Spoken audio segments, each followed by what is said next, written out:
Oi, lindeusos e lindeusas da minha vida, tudo bem com vocês? Eu espero de coração que sim, por aqui tá tudo certo. Galera, por esses dias, eu no meu estado de brisa interna, que eu acho que já deve ser o meu estado natural, tava caminhando de moto, pilotando aliás, né? Mas eu juro que eu estava super atenta, apesar de estar brisando, eu estava mega atenta ao que eu tava fazendo. E eu passei a observar as faixas entre uma pista e outra no meio do trânsito. E aí, nesse observar de faixas, eu comecei a prestar atenção do quanto elas eram muito importantes para delimitar o que era de lá e o que era de cá. Por exemplo, uma pista dupla. É importante que aquele lado seja sinalizado quem é que está vindo e quem é que está indo, para evitar qualquer tipo de colisão. E então eu transpus essa situação, essa condição do trânsito das pistas externas para o nosso movimento interno. Porque aqui dentro da gente é muito difícil delimitar o que é lado A e o que é lado B. Mesmo que isso seja dividido em campo emocional, em campo mental, até mesmo anatomicamente falando. Mas na prática mesmo, as coisas dentro da gente acontecem muito simultaneamente. Por isso elas não são mais fáceis de controlar. Imagina só, tá tudo acontecendo simultaneamente, lado A, lado B, e sem semáforo dentro da gente. Imagina só a confusão, Brasil. E é por isso que é tão importante que a gente passe a olhar mais para os nossos lado A's e lados B's internamente falando, porque só a gente que sabe o que está acontecendo dentro da gente e a gente que tem total responsabilidade sobre isso, justamente porque está acontecendo dentro da gente, não fora. É a gente que tem que lidar com esse fluxo muito louco, esse fluxo de trânsito indiano dentro de nós. Eu nem sei se vocês conhecem o trânsito indiano, é caótico. Eu vou deixar aqui, inclusive, um pouquinho, um trechinho, só para vocês terem uma noção do que é aquela coisa toda acontecendo. Porque eu vou falar mais sobre esse trânsito agora.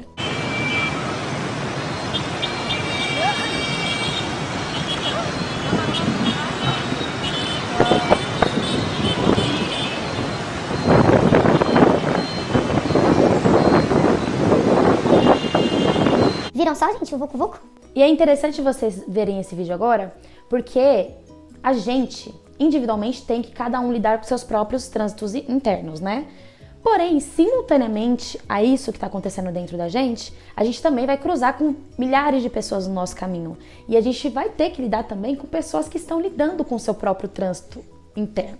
Então, assim, a gente já está lidando com todo o Vucu Vucu, sem legislação dentro da gente, encontra pessoas no externo, tem que lidar com os nossos e com essas pessoas do externo, e essas pessoas do externo também estão lidando com o seu auto Vucu Vucu interno, o seu trânsito indiano internamente. Imagina só o desafio que é fazer tudo isso. A gente não para pra pensar nessas coisas cotidianamente, né, gente? Fala a verdade. Aliás, se você já pensou sobre esse assunto, sobre tudo isso que acontece internamente entre as pessoas, comenta aqui que eu quero saber a sua reflexão a respeito desse assunto. Retomando, eu acredito que não seja nada fácil lidar com tudo isso, né? Resolver toda essa situação. E eu nem acredito que seja resolver a palavra certa, eu acredito que seja lidar mesmo, né? São questões de ordem interna, então talvez lidar e compreender melhor o que está acontecendo dentro da gente. Assim como o pessoal da Índia faz em meio ao seu trânsito tão caótico. E se a gente parar para refletir mesmo, no primeiro momento, quando a gente olha para esse vídeo do trânsito da Índia, a gente fala assim, meu Deus, como assim? O que está acontecendo ali? É muita coisa. Nossa, não consigo me ver nessa situação. A verdade é que a gente está vivendo essa situação em tempo real, 24 horas por dia. Então, quando a gente olha mais aprofundadamente para esse cenário, a gente consegue refletir e extrair o seguinte: poxa, aparentemente é caótico, mas eles são muito educados. Porque eles, apesar de eles estarem ali tentando contornar uma situação que é muito caótica, eles estão completamente atentos a si e também ao fluxo externo. Eles precisam estar para evitar colisão com o outro. E assim, no meio de todo aquele caos, eles acabam entre eles mesmos determinando a própria faixa. Entre um pedestre e outro, entre um pedestre e um carro e um cachorro, entre um cachorro e um ciclista. Então, eles conseguem contornar a situação com muita sabedoria. Eles acabam, sem visualizar uma faixa que divide ele dos outros, eles conseguem fazer isso. E talvez seja exatamente aí, nesse cenário, nesse enredo tão caótico que mora o autocuidado.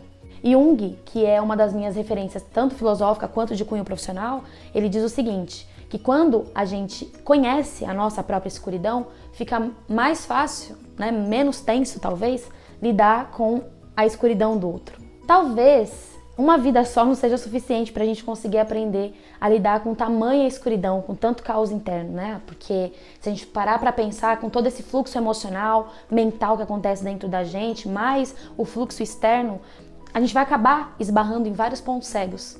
E o convite de hoje, ele é pertinente justamente por isso. Porque mesmo percorrendo um caminho que ele é caótico internamente, que colide com o externo, enfim, tudo aquilo que eu já falei aqui para vocês, a gente pode encontrar sim formas de lidar com todo esse caos interno e buscar estabelecer o mínimo da ordem. E ordem, gente, não no sentido de resolver a situação, até porque eu já falei para vocês que resolver questões de ordem interna é praticamente impossível, né? Eu não acredito muito nisso. Mas eu digo assim, no sentido de a gente conseguir estabelecer pontos de partida e de pontos finais dentro da gente, para assim a gente conseguir estabelecer também o ponto de partida e o ponto final do outro. Quando a gente estabelece os nossos próprios limites, a gente acaba enxergando também o limite dos outros. E assim a gente passa a ser mais amoroso, não só com a gente mesmo, mas também com o outro, como um reflexo, uma consequência do nosso tratamento interno.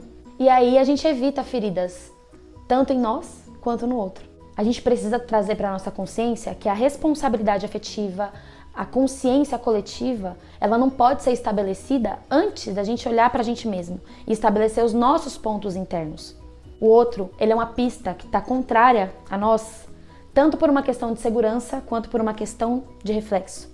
Então a gente precisa aprender a valorizar e a respeitar isso. Então, vamos nos olhar a nós mesmos por uma questão de respeito, de autocuidado, tanto com a gente quanto pelo outro. Quando a gente olha pra gente acaba olhando pro outro também de tabela.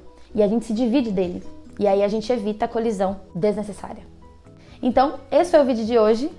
Eu espero que essa reflexão tenha feito sentido pra você. Desejo com todo o meu coração que ela tenha sido significativa pra você. Se foi, todo aquele rolezinho que vocês já sabem, se não fizeram ainda. Não fizeram ainda? Curtam aqui o vídeo.